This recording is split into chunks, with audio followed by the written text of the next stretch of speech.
There have been a lot of different variations of Bardock. When I think of Bardock, I see him as the father of Goku, when he was killed by Frieza and that was the end of his story. For most characters, that would have been it. They die, and if they're lucky, we might see them in the afterlife. But with Bardock, it was different. Throughout the many stories and reincarnations of Bardock, there is one that doesn't get enough credit, and that is Timebreaker Bardock.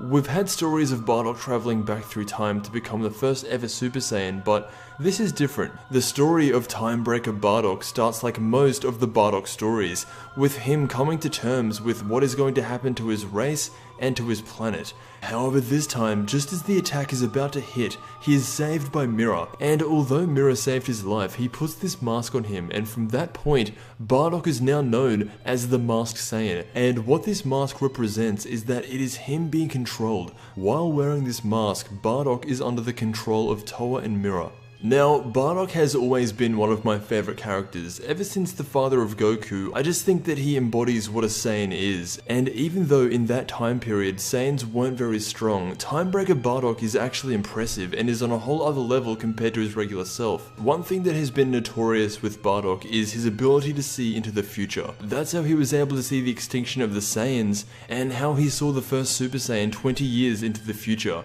In Xenoverse 2, he sees much further into the future, and instead of seeing Goku as a Super Saiyan, he sees him as a god. While he is wearing this mask, Bardock is under complete mind control.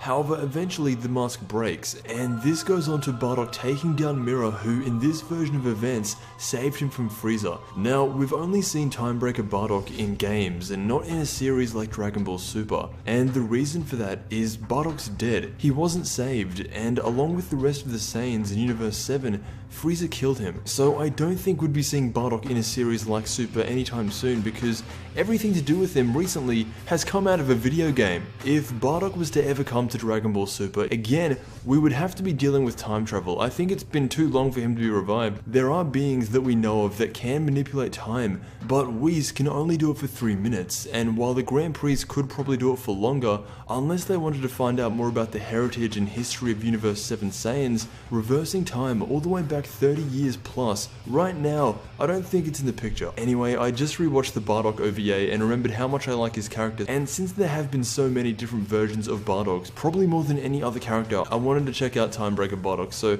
let me know what you think. I want to thank you so much for watching, and I will see you in the next Dragon Ball video.